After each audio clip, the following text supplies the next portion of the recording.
Yankee fans, welcome to Fireside Yankees, where passion meets the numbers and gut feelings go head-to-head with cold, hard stats. We break down every move, every at-bat, and every front office decision with the same intensity you bring to the Bronx. Love it, hate it, feel it in your soul. We are right there with you. If you ride with us, do us a favor, drop us a 5-star review on Apple and Spotify.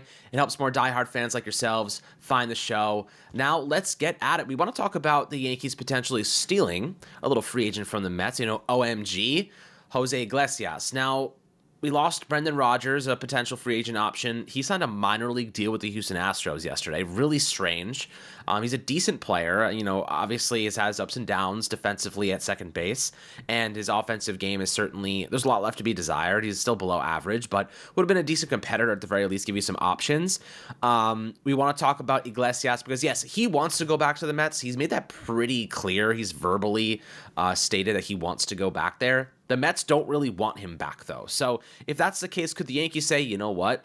Mets don't want him. He's not really getting that many hits in free agency. Let's bring him in to compete. Jose Iglesias, yeah, he's 35 years old. He's a right-handed batter. But he looked freaking awesome last season. And I know that was probably an anomaly in what is a much larger sample of, ups and downs in his career. But one thing he's going to give you is a very, very high batting average. He is a big batting average guy, big contact guy. Low strikeout rates, not going to walk a ton, not going to hit for power, but he is going to put the ball in play. We're talking about a guy that's a career 283 batting average, and he's a solid defensive player. To be quite honest with you, Ryan, he probably starts at third base on day one if the Yankees were to go and acquire a player like this. He's not going to move the needle a ton. He's going to move it a little bit in the right direction. We still want a bigger piece here. But I actually like Iglesias as just a competitor, probably an affordable piece, and one that would probably win that job until the Yankees figure things out via trade. And in the worst case, he can be a really, really good, above-average utility piece for you in the infield. What is your thought on Iglesias? Obviously, we prefer someone better, but if we have no choice, we want another little piece of depth, and he's going to be affordable. I don't hate a move like this. Yeah, I'll have to agree in the sense that, look, the Yankees are in a weird position. The offense is, it's a question mark. We talked about not having Giancarlo Stanton, what impact that could have on this offense. How long are you going to be without Giancarlo Stanton? The one matchup that I look at and go, the Yankees are going to miss Stanton is with left-handed pitching. The Yankees struggled against left-handed pitching last year. They lost one of their best hitters against left-handed pitching in Juan Soto, and they haven't brought in, guys who can't hit lefties. You have Paul Goldschmidt, you have Cody Bellinger, but you understand that the team isn't going to be as good directly with the bat as they were last season just by losing Juan Soto. So how do you try and replenish getting that production against left-handed pitching? And overall, how do you try and shore up third base? Because I think you and I can agree it's about avoiding a black hole.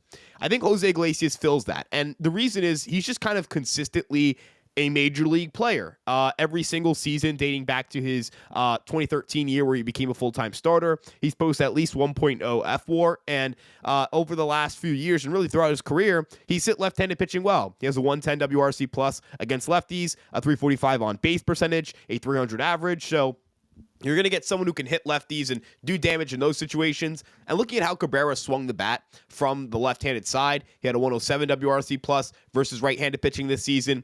We could see him be someone who's productive against righties, and then you have Iglesias who will be productive against lefties. If you get like a 100 WRC plus combined from those two players in their given platoon matchups, and you get the defense that they can provide, you're going to have a productive third base position, and you won't have the black holes that you've had at first base last year and left field the year prior. Those things kill a team. It kills a season to have a negative 1.5 WAR instead of a +2, instead of being somewhere in the middle of the pack. If you look at the left field situation for 2023, the Yankees being a negative 1.5 WAR team at left field instead of being like a 2.0 WAR team, that's a 3.5 WAR difference. That might have been the difference between them making and not making the postseason. And I'm not saying the 2023 Yankees were a average left fielder away from going on a run, but when you make the postseason, anything's possible. You had Garrett Cole, who won a Cy Young that year. Michael King was dominant down the stretch in the rotation. The Yankees could have certainly pieced it together together and put together something. Maybe something happens. Maybe some things break their way.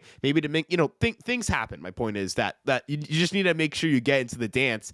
And for the Yankees this year, missing the playoffs would be an utter failure. And missing the playoffs, there's no Juan Soto sitting at the end of the offseason that you go out and trade for. Aaron Judge isn't getting any younger. Garrett Cole isn't getting any younger. Carlos Rodon isn't getting any younger. Giancarlo Stanton isn't getting any younger. So anything you can do to improve the floor of this team is something you need to be exploring. Is Jose Iglesias a sexy move? Kind of playing on the little song here. Is it an oh my God, an OMG level move? No, but does it improve the floor of the team? Yes. And we're at the point in the offseason, Alex, where time's ticking away and the Yankees need to do something. They need to figure out some way in some shape or form to improve third base. And as things stand right now, that third base group is going to be one of the worst in the sport. With Iglesias in the mix, is it good? No, but can it be league average? Absolutely. It could be a great defensive position for the Yankees and a decent enough offensive one. And then when you get to the deadline, can you add a third baseman? Is third base a problem or is it good? If those two guys are rolling and they're clicking as a platoon, great. Focus on another position. If those two guys are not really doing it for you at third base and you feel like you can get a worthwhile upgrade there, hell, man, you can move Iglesias to the bench and Cabrera to the bench. So when it comes to lineup utility, they can help because you can platoon them and play them in their favorable matchups. Defensively, these two guys are premium defenders at third base and provide a lot of value there. And then when we talk about in a bench role, when you're in a late game situation, you're facing a tough right-handed pitcher, maybe you bring in Cabrera to hit or Ben Rice to hit or whoever it may be. But against a left-handed pitcher, I'm going to read off the list of Yankees right-handed batters they have off the bench. Alex Jackson, DJ LeMahieu, Oswald Peraza, Everson Pereira. It's a really bad group, Alex. Trent Grisham might be their best bet if there is a tough lefty on the mound. The first guy they would go to is Jose Trevino. He's not even on the team anymore. And just think about that. Jose Trevino was their best right-handed hitter off the bench. So having someone who can do that would be great. I looked at this stat earlier this morning. I wrote about it in my article about Iglesias. The Yankees were dead last in baseball in pinch hits with 82, and Yankee pinch hitters had a 32 WRC plus. When the Yankees needed somebody to come off the bench and deliver, they never delivered. They never got the job done. So improve your bench, improve third base. I think Iglesias kind of kills two birds with one stone for you as a team. Yeah, he does. And like I said, he's not going to move the needle a ton, but he can do it in a couple of different ways. One of the things that I loved about him last season was, now it's a small sample, mind you, but what he did with runners in scoring position was really encouraging. He hit 375 with runners on base, 419 OBP, 901 OPS. He was excellent in that regard. And, this is a guy who, like I said, he's going to make contact. And that's really what you're looking for at this point in time. Oswaldo Cabrera, we love the guy. He doesn't have any power, and he doesn't make the best contact. He can do some stuff for you. He's a fine piece. He's really more of a defensive asset. DJ LeMahieu, his power is gone. He's going to make contact, but he's going to be killing worms. He's going to be grounding out, and that's going to be what most of the DJ LeMahieu experience is probably going to look like. Oswald Peraza, a little power, not much. He's going to be more so a contact guy, too. They have 3 contact guys who all are defensive first players. My problem is that I don't think Oswald Peraza is a great fit at third base. I don't think that his preferred position is third base. I think he prefers to be at second or shortstop. DJ LeMahieu, he's a fine, experienced third baseman. He can fill that role, and he's going to be okay, but he's not going to give you much offensive production. I like Oswaldo Cabrera in the utility role. If someone goes down, Oswaldo's the guy that fills that job for you. And then you're down a starter all of a sudden. And, that's kind of where I see, we need another piece there. If the Yankees don't want to spend big, they don't want to go trade for someone big, Iglesias is a good player. He's a vet, experienced. He's been to the postseason multiple times. High batting average guy. You could do a lot worse than him at the bottom of your batting order, to say the least. You had a 137 WRC plus last year. That was an anomaly over a larger sample. 87 WRC plus in 2022 with Colorado. In 2021, 89. So listen, he's not going to be this big-time slugger. And the reason that he doesn't obviously have that big WRC plus, 130 numbers all the time, is because he doesn't really have that much power. The home runs add a lot of value to that.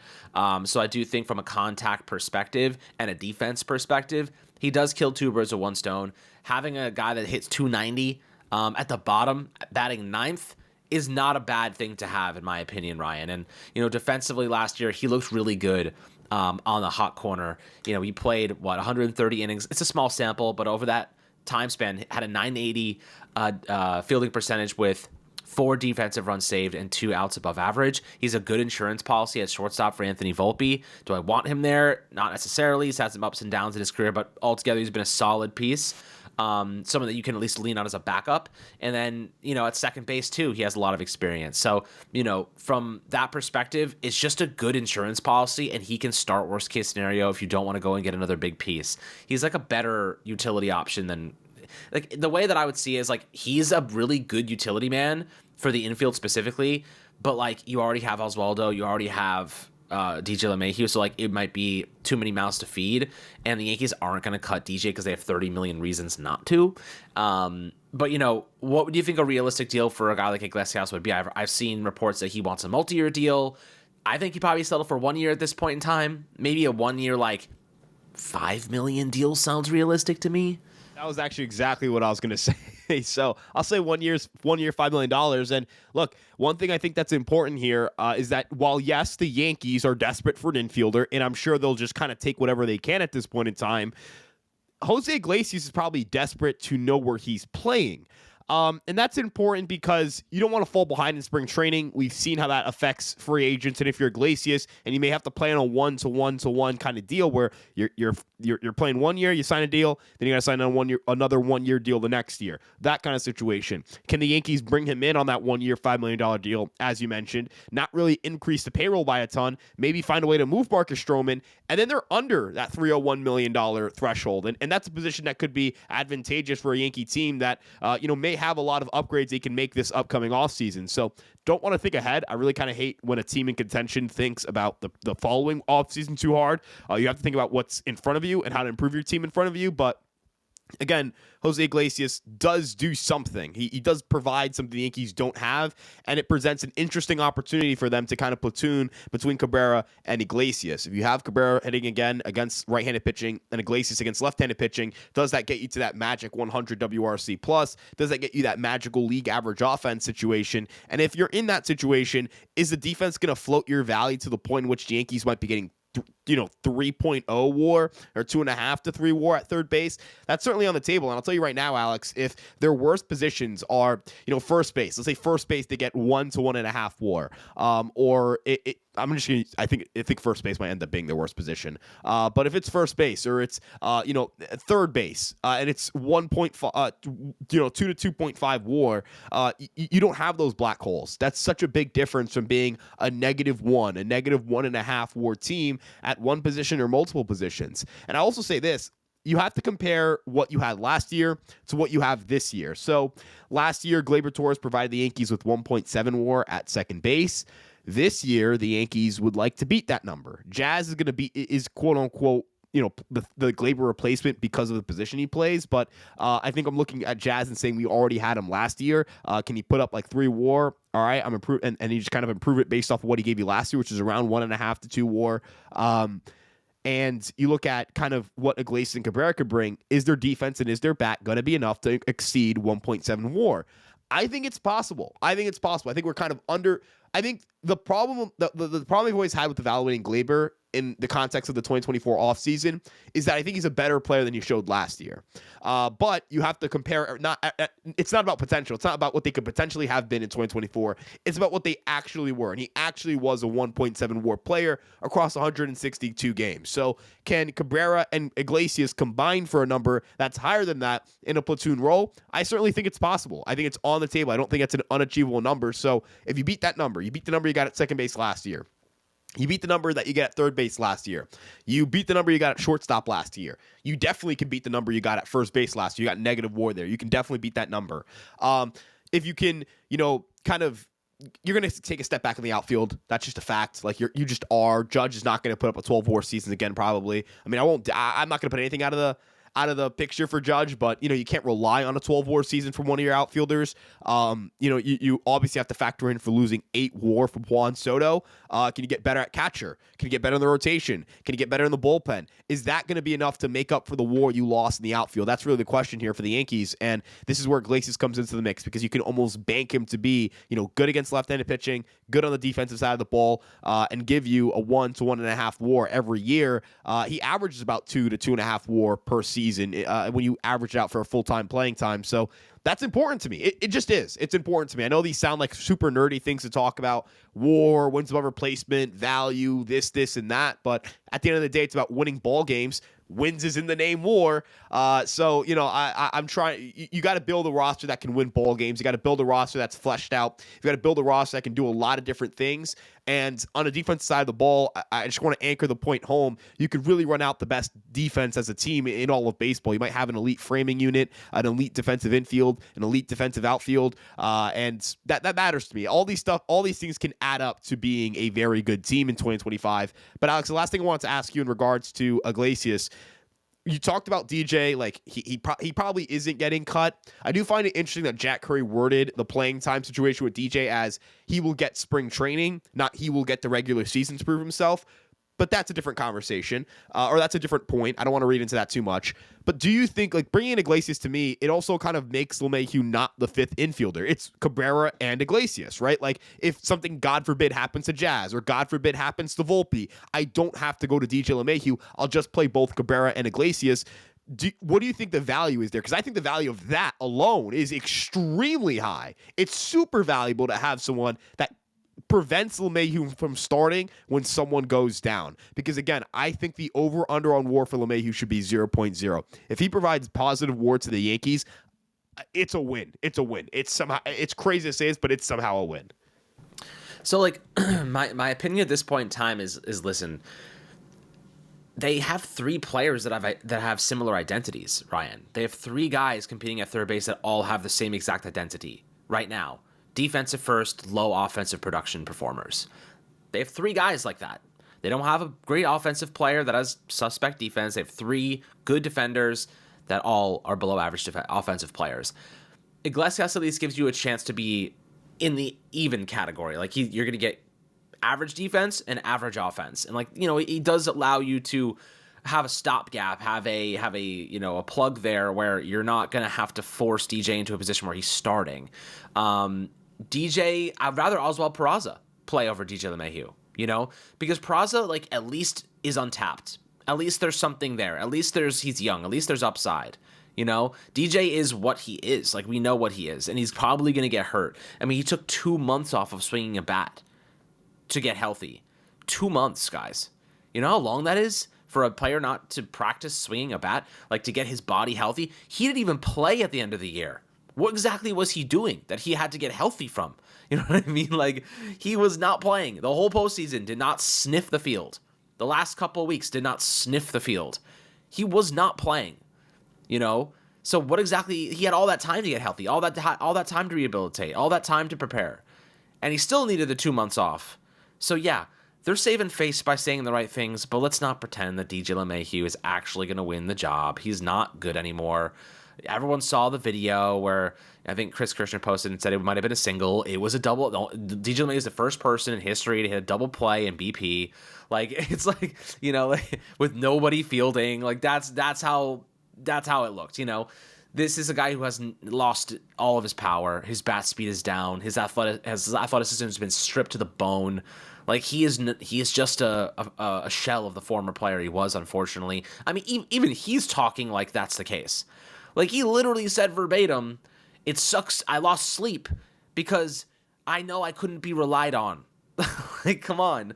He's the one saying it, not even the Yankees brass. DJ LeMahieu saying that he couldn't be relied on. So, I think it's time to move on from that. I'd rather Oswald Peraza be that option, but I'd rather Iglesias be the option over all those guys. You know what I mean? If we're going to have to take a low-cost risk, he's a better risk than any of those other players. So that's kind of how I feel about that, but it doesn't move the needle for me. We still need a bigger piece here. We're talking about, like, a lesser gamble than the gambles we already have on the roster at third base. So, I know people have been floating many different ideas. Nolan, Carlos Correa popped up on my feed yesterday, but the money doesn't make sense for the Yankees unless the Twins eat a large chunk of it. So, like, it's a slim pickings for Cashman at the moment.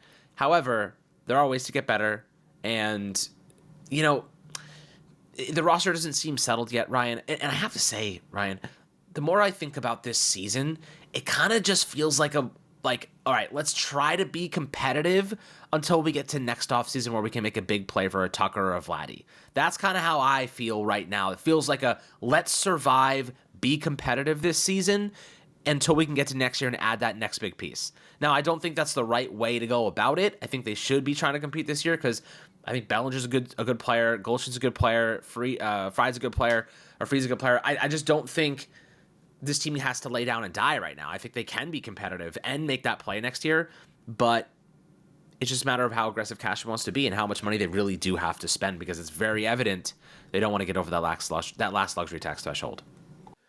I think, number one, look, I think it's bad that the Yankees are in a dire spot with their infield because, when you look at the stand situation, when you look at the infield, you need to be prepared to lose players. And it's tough to be prepared to lose your DH because, like, you can't just have a backup DH. What is a backup DH? Like, they can't do it. Like, they're super useless off the bench. So I get why you don't invest money in a backup DH, but not having position player depth and not having someone who could step off the bench immediately and provide some value, it would be a concern. Now, I think Ben Rice can be that, and so I'm not too concerned about the DH spot, but the infield, God forbid something happens to the infield, and now you not only have to try to replenish Stanton's offensive value, you also have to try to pray to God that DJ LeMahieu or Oswald Peraza are major leaguers. And, what have the Yankees shown us about what they think of Oswald Peraza? That he's not a big leaguer. They don't think he's a big leaguer. They don't think Yorbit Vias is a big leaguer. And they sure as hell do not believe that DJ LeMahieu is a starting caliber player.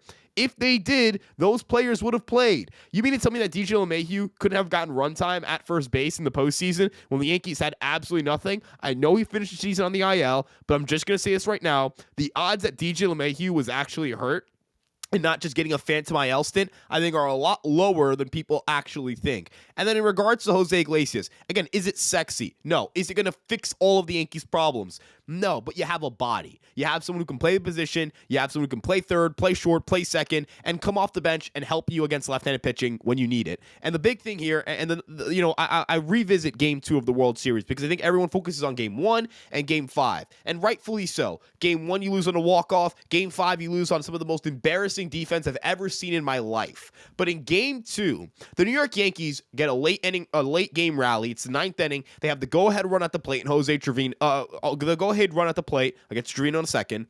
The Dodgers know they can counter any rally for the Yankees with a lefty. And Alex Vesia was 100%, and I truly mean this, 100% going to get whatever Yankee steps up to the plate out. The Yankees had no chance. The second Vesia stepped on the freaking mound, the Dodgers had won the game.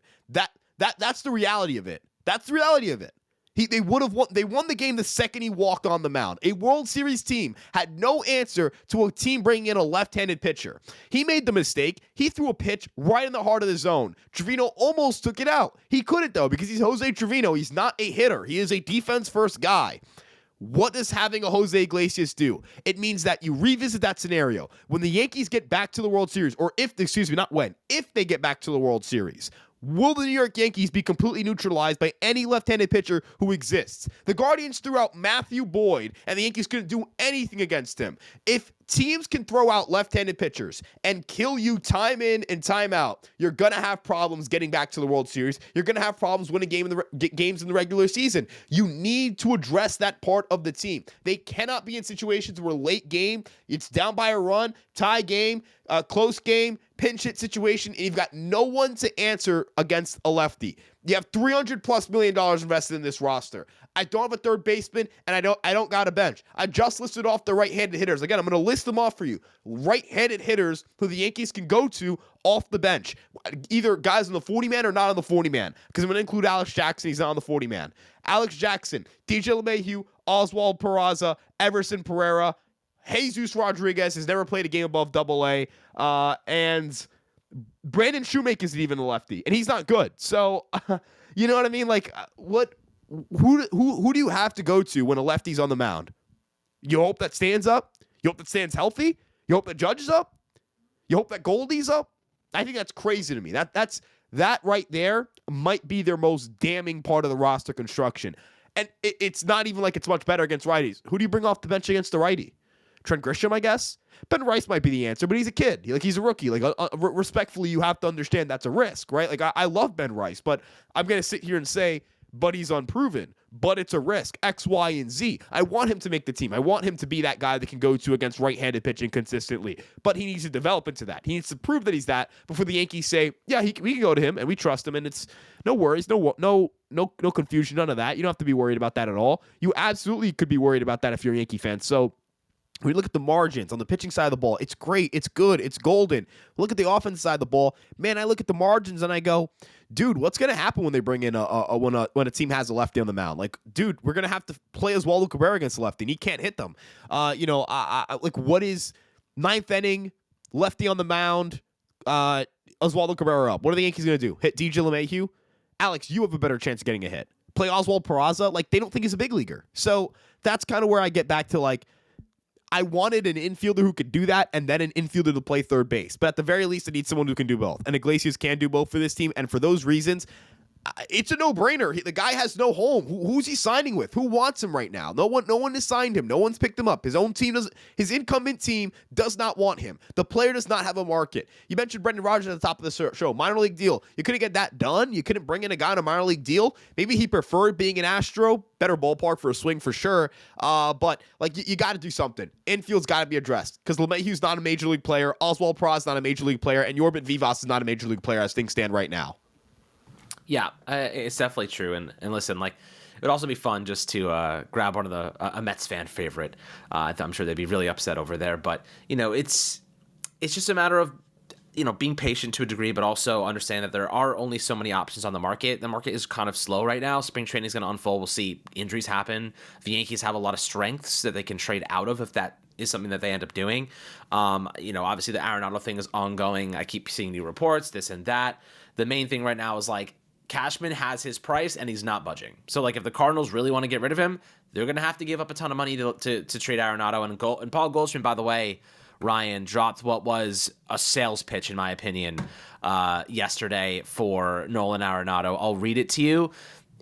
It reads like a sales pitch. So he basically said about Arenado, he's awesome. He wants to win more than anything. Playing against him, I knew that. Even playing with him, it doesn't matter if the team's winning, and he's got 4 hits. He wants to go get that 5th hit. He's such a competitor. He makes the people around him better. I've seen him being a great leader in St. Louis, trying to help out his team and help out guys. Hitting, defense, all that type of stuff. He's very willing and open to talk. He expects a lot of himself and he expects a lot of the guys around him. Tell me that does not sound like a sales pitch from Paul Goldschmidt to the Yankee management. Look, I think that there are players in the team who want Nolan Arenado, and I think that everyone in the front office doesn't want Nolan Arenado. I don't think the Yankees want him, and I think the players want him. I think that's because it's a fraternity, right? Like, these players, this is a fraternity. Being a Major League Baseball player and being a long-term Major League Baseball player, like being in that 10-year window or being one of the more established stars in the league, like, again, there's something to that. I'm sure all these guys know each other well and have a ton of respect for each other, but I don't believe in getting players to appease a certain player, especially in baseball. Football a little bit different. You have like wide receivers who want to play with a certain quarterback, quarterbacks who want to play with a certain wide receiver. That's different. They're directly involved with every play. In the NBA, like playing with guys with good synergy, that's different. But Major League Baseball, like I don't think you need to have synergy with your third baseman if you play first. I really don't. I think you just need to get the best third baseman you can possibly find. And look, Nolan Arenado, is he better than Jose Iglesias? Yeah, he is. Like, I don't really think Nolan Arenado is a great player at this point in his career, but yeah, he's better than Jose Iglesias. But to that same tune, let's break down the fit on the roster. Number one, 3-year commitment. That's obviously a big sticking point here, and I've talked about this endlessly. It's a bad contract. It's a bad fit for Yankee Stadium. People are going to say, well, Iglesias, what is his fit for Yankee Stadium? Citi Field is not a better hitter's park than Yankee Stadium is. Yankee Stadium has consistently been a better hitter's park than Citi Field has been. So I also kind of push back on that notion a little bit. And it's not like Iglesias, like for singles, it's about the same. Iglesias isn't a power hitter, so you're not going to have to worry about the wind that blows out some home runs at Citi Field. Iglesias didn't really benefit from that much. And then you look at, again, just like, dude, Arenado can't even hit lefties. So it's not you can do this thing where Arenado is like your guy against lefties. He plays every day, this and that. Like, you still have a massive gaping hole on your roster. Whereas with Iglesias, yeah, I'm always going to have a bench infielder who can come off the bench and hit if the starting pitcher's knocked out of the game.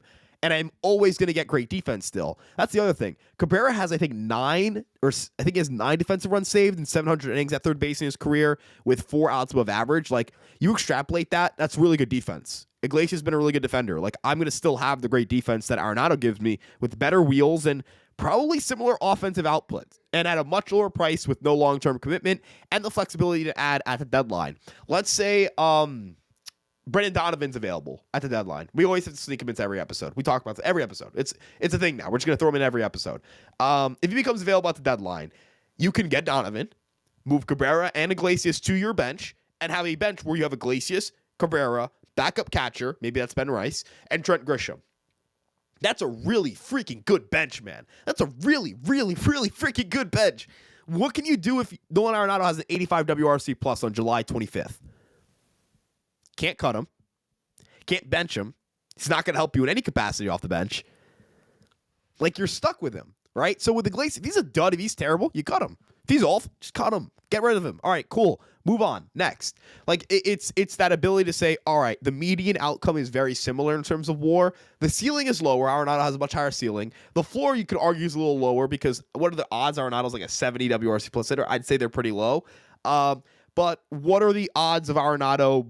What does Nolan Arenado affect if he's bad? Everything. What does Iglesias affect if he's bad? Nothing. He's just not good. The team is just normally not. Like, they just won't be good at third base. So Iglesias makes sure you don't have a black hole. He keeps you flexible at the deadline if you need to get somebody. He keeps you flexible in the offseason if you need to get somebody. And him and Cabrera might actually find a way to outperform what Nolan Arenado would do at Yankee Stadium. So, yeah. Alex, I just I look at Arenado and I just go, it would take such a unique set of circumstances. What is the money for you that it would take to make you okay with acquiring Arenado? Because I think I'm at like $8 million a year, $9 million a year, like something super low risk. It has to be super low risk for me. So like the reason that Arenado is not on my preferred list is because if he's gonna, realistically, let's say the Cardinals kick in $5 million and the Rockies are kicking in $5 million, you're at about $16 million per year in salary.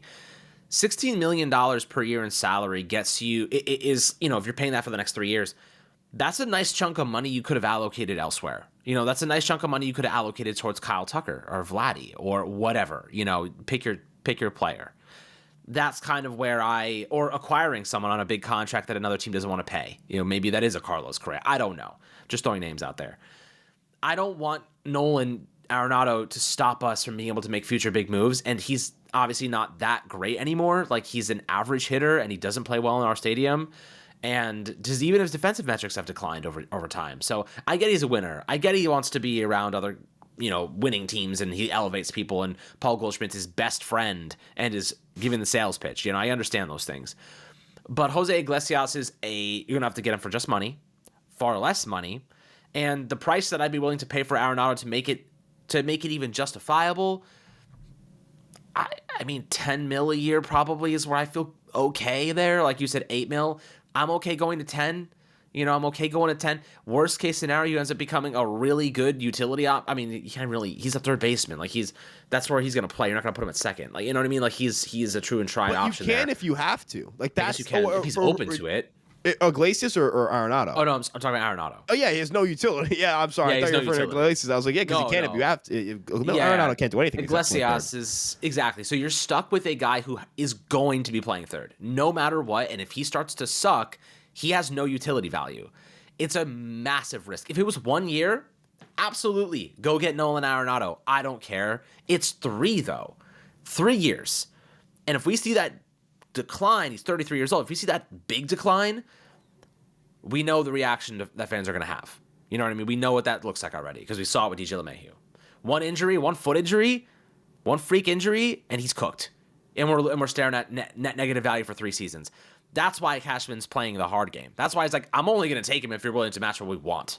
If you're going to take some of Stroman's money, you're going to take some money in the future, yeah, we'll take him off your hands, no problem. But it's got to be at our terms, not yours. So that's why I do believe that there's no market for Arenado and the Cardinals. Cardinals, it's awkward for them right now. Arenado knows they want to trade him. He doesn't want to be there, right? He wants to go to the team. He wants to be, in my opinion, I think he wants to go to the Yankees because Paul Goldschmidt's there. And the Yankees have all the leverage. They can sit there and stay, you know what? We're not moving a penny. This is our price. You either make the deal, you either reach our price, or you can keep that player and that contract for the next 3 seasons. Good luck to you. That's what I'd be doing if I was Cashman. That's exactly what he is doing, and I give him credit for that. Actually, a lot of teams want them to be aggressive, go do this, spend money, this, that. It's not our money, like it's not our money. It's Hal Steinbrenner's money. He has his red line, doesn't want to cross, and Cashman has leverage. If you're in a negotiating table and you have all the leverage, why would you drop that? Why would you just disregard that stance just to make the board happy, your fans happy? They could end up getting him anyway, but on their terms. And then we'll be really happy because we'll be paying nothing for him, at least in context what he's making now. And we'll still get the player. So, let's just wait for that to happen, materialize. If it does happen, it'll be because Cashman waited it out and he got a good deal for him. Yeah, and at the end of the day, if you're the Cardinals too, I mean, the Yankees' line for what they should be willing to do in order to get Arenado is probably something that the Cardinals aren't interested in doing. And I think that's why these two sides are never going to come to an agreement on Arenado trade. I think a lot of people have this notion that it's beneficial for the Yankees to pay like $15 million a year to Nolan Arenado, and I just disagree. I think the Yankees disagree because to have a team eat payroll, they're going to ask for something. You're not going to get Nolan Arenado for like $10 million a year, and it costs the Yankees no prospects. They're going to ask for someone of note. And the Yankees, if you guys haven't really been following, don't have the best farm system in the world right now. They're ranked at around, they're consistently kind of ranked in the bottom third of the league or the bottom half of the league. A lot of it has to do with injuries, injury-related regressions from guys who didn't get to throw as much, from guys who saw their velo tick down a little bit when they came back because they pitched like 20 innings. Like they never even got time to really ramp up and get it going. But the Yankees, they don't have the farm system to say, yeah, we'll just toss you a bone here. Just take this guy and we'll take on, we'll just take, but we only want $8 million Arenado's money a year. And you got to give us Ryan Helsley. Yeah, sure. That's a ideal situation for a team that has prospects, but the Yankees don't. So depleting your farm capital and further trading the few chips you have to get a guy who may be a net negative for you is just bad baseball. It's bad optics. If you could trade Stroman for Arenado, maybe that's something the Yankees would be interested in. That would be something I could be open to because you're trading bad contracts. But the Yankees aren't trading a bad contract, so I don't really have interest in it. And I don't think the Yankees do either. I really do think it comes down to the Cardinals calling up the Yankees and going, "We'll take Stroman. We'll take Stroman off your hands, please. We just want to get rid of Arenado. We can't. This is not a attainable situation." And I'm sure the Yankees would be like, "All right, keep payroll the same and have a third baseman. Fine by me. Let's get it done." But that's not happening. So I think that if you're a Yankee fan wondering when the Arenado trade is going to happen, if it's going to happen, just know that the only way it's going to happen is if the Cardinals do something that's bad for them. And I doubt they're going to do that. Their GM came out and said he's likely going to be a part of this team. I seriously doubt that ownership or the front office would sign on to making themselves worse just to keep Nolan Arenado happy. If he's unhappy, dude, you opted in, right? Dude, you had a choice after 2022 to opt out of your deal or not. You opted in. You have a contract. You must oblige to that contract. And, dude, if he isn't any good with them, then they're just going to be burning money. All right, whatever. If you're the Cardinals, why? I don't see a reason for the Cardinals to care, if that makes much sense. I don't see a reason for them to go, we need to cater his needs. They're probably we'll cater to his needs if it's beneficial for us. This ain't the NBA. This is the NFL. You don't hold out in Major League Baseball. And if Arenado does, good luck for him. He's not a superstar anymore. He's not that guy. I mean, we're sitting here and talking about him $50 million would be the worst thing in the world for him. $15 million for him is a lot. Willie Adames is making $25 million, and I would have paid that in a heartbeat.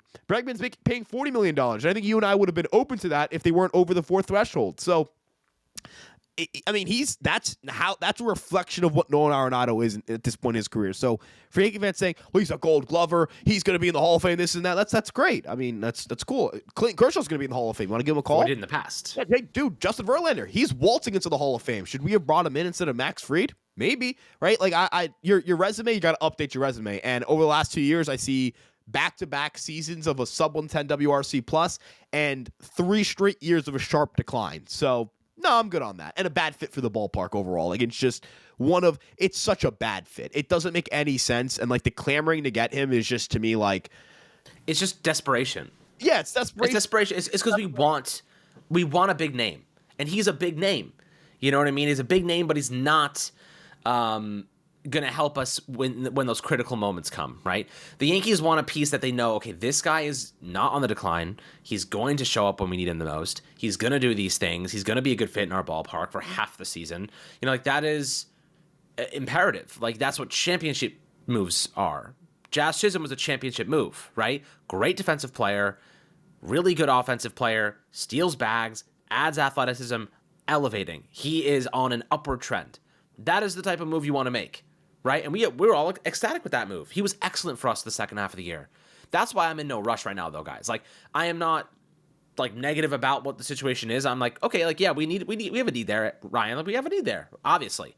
But if we wait until the deadline and make that upgrade for the stretch, I won't be upset about it, and neither will you guys, because the Yankees will have addressed it, and they will have done it for a guy that we know is healthy when we acquire him with 2 months left in the season. That is okay with me. Like, I am okay waiting because I still think this Yankee team, as is right now, is the best team in the American League, and they have months to figure this position out. If it doesn't work out, so be it. Of course, yeah, I would love to have a guy going into spring training or going into the regular season, but it's not a necessity. It would just be a luxury. I'm okay waiting if it means that we end up getting the guy that we really want long term that can be an elevating source of production, not a declining source of production, which is why I'm a little bit more cautious and I'm on Cashman's side with this one personally.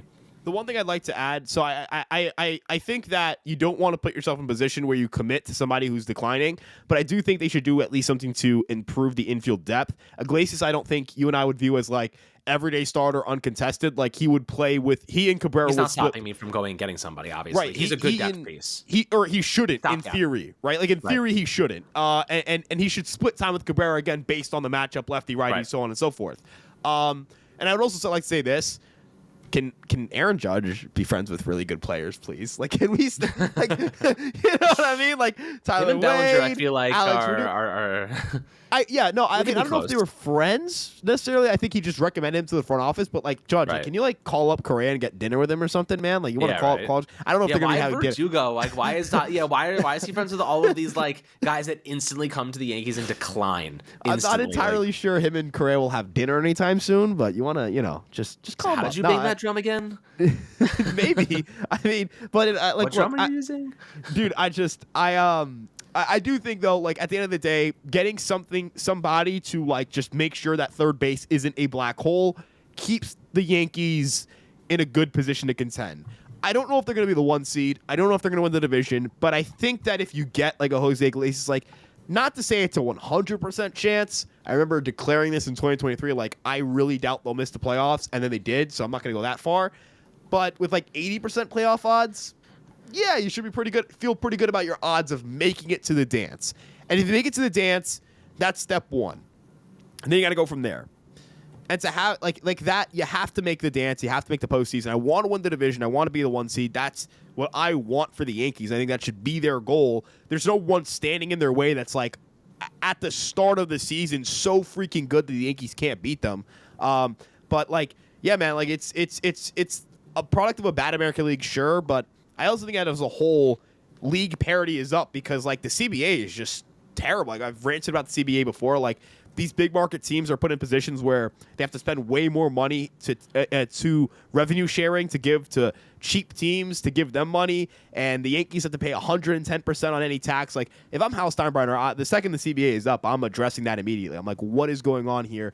Band together with Steve Cohen, band together with the Dodgers ownership group. Like, you guys should be forming some sort of alliance here to try and get that shit cleaned up. Part of my French. But that right there is BS. Like, the Marlins are going to rake in $70 million of revenue sharing money, and they're not going to spend a single dime of it. I think they've signed one free agent. So, I just wanted to throw that out there in terms of, like, the CBA clearly does affect teams. Steve Cohen came out yesterday and said he wants to be under the Steve Cohen tax. If Steve Cohen, who has $13 billion in assets, it's like, yeah, I don't want to be over the fourth threshold. Like, I would like to get underneath this if possible. Andy Martino reported that the Mets spent more than they wanted to this winter and are not really looking for external additions to supplement their loss of Frankie Montas.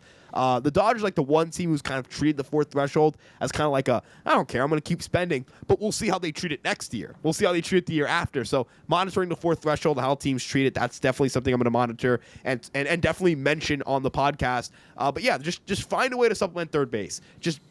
Give me a plan at third, because LeMahieu isn't a plan. He's oh crap. Like he's DJ LeMahieu is that poorly written scenario. paper that you hand in because you forgot to do the assignment. DJ LeMahieu is that file you upload with your first draft of that essay because you didn't bother to take the time to redo it and do it properly as your teacher instructed you or your professor instructed you to do so. Jose Iglesias isn't an A+ paper, but he is a plan. He is a paper. He is a rewritten paper. You know what I mean? Like he's a something. passing grade. Right, he's a passing grade. He's a passing grade. That's what he is. He's a C. And you know what? C's get degrees. He's a C. DJ LeMahieu is not even an F. He is giving back your first draft and saying, "This is my final draft. I completely forgot to do the project."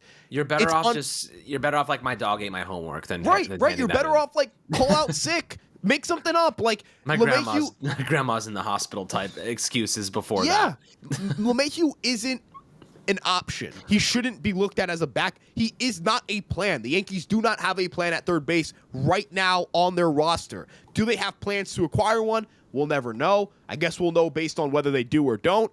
But Jose Iglesias at least gives you a plan. The Yankees are platooning at third base. Okay, that's a plan. I don't know if it's going to work. I don't know if I love it. It's like Goldschmidt. You and I don't think Paul Goldschmidt was the best player to get at first base. But he's a plan. Hey, Paul Goldschmidt's our first baseman. Something goes wrong, Ben Rice. At least you can have Goldschmidt hit against lefties and Rice hit against righties. Or maybe Rice just steps up and becomes the first baseman. That's a plan. That's a plan put in place. Hey, 1 year commitment, no long. Like, you can explain it. I can't explain DJ LeMahieu. Cannot do it. So give me something I can explain. Give me something that makes sense. Give me a plan. That's all we're asking for the Yankees to do at third base at this point in time. Yeah, I think that makes a lot of sense to me, and Iglesias doesn't disallow you from making any further upgrades at some point this season. It's just better than what we have now. It gets us to the deadline, and then of course you can make a move then. So we'll see how things progress, guys. I think this isn't a bad idea just to like get us over the hump until we find that upgrade. But we'll see. Cashman, I mean, listen, like I keep saying, he's not stupid. He knows he needs another bat. He knows he can't lean on Stanton this year. He knows he can't lean on the third baseman that they have internally, no matter how many times they say DJ LeMahieu looks healthy. You know what I mean? It's not going to fool us, but I still am optimistic about this team. I still think the outlook of this long-term future is very bright. I still think this team has a lot of young players, young talent. I mean, you heard what we talked about yesterday with Jason Dominguez. That dude could put up 25 homers this year. He could be an all-star candidate. He could win AL Rookie of the Year if he stays healthy. He is that talented. Like, he's that talented. There's a reason he's been talked about as one of the best prospects in baseball this time. The injury set him back, but people forget about what he was before that Tommy John surgery, before that oblique injury. He was mashed. He came back from Tommy John, mashed in AAA, got injured, came back, struggled a little bit, mashed down the stretch. Then they brought him up to the MLB and they played him like every other 3 days. Like, that is not how you treat a player if you want them to be successful. They just wanted him to get some experience. They wanted him to be with the major league team. They wanted him to see what winning looks like. They wanted him to run some bags from in the postseason. And he did those things. And, like, I'm happy he was there to experience that, Ryan. Him seeing what it felt like to lose in a World Series, that'll make anyone pissed. That'll make everyone hungry. So I'm pretty excited to see, how that kind of goes. Yeah, at the end of the day, man, look, I look at kind of how this team is constructed. You mentioned the young players. They play a huge role in this. I think a lot of people are focusing on, can Bellinger and Goldschmidt replace can Bellinger and Goldschmidt replace what you got at from Soto? And I think that's the wrong way to look at it, because they're not going to. The Yankees did not bring in Goldschmidt and Bellinger thinking they're going to replace Juan Soto. They can say all they want. That was not their plan.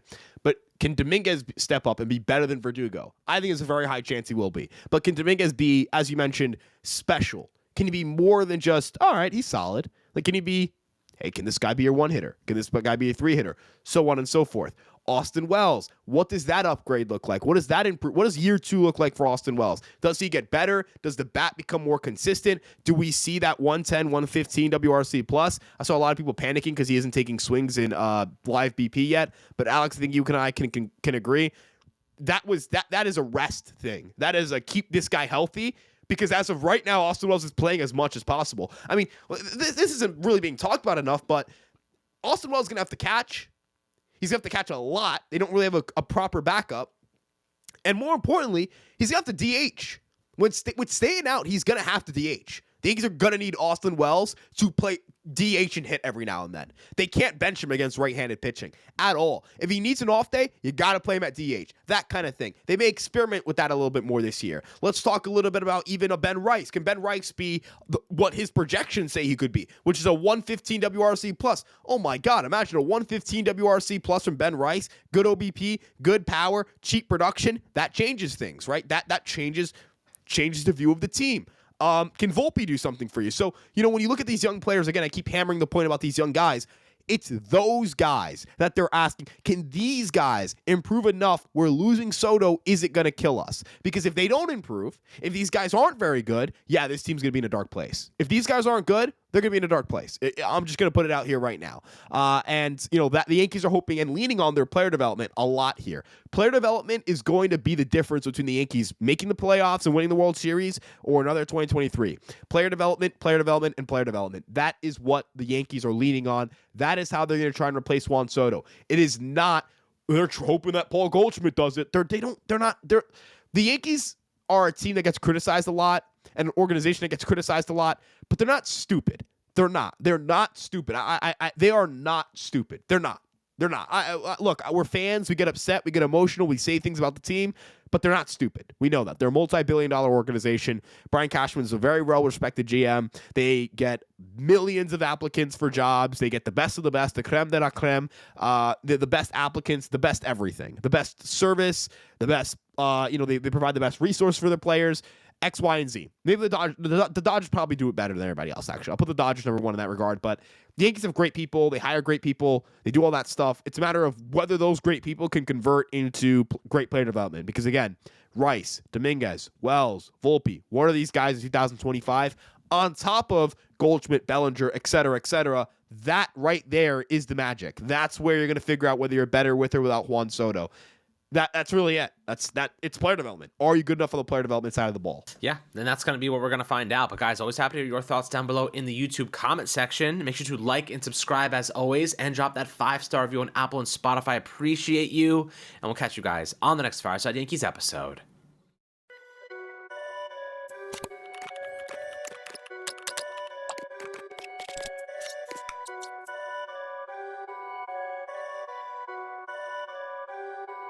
Perfect.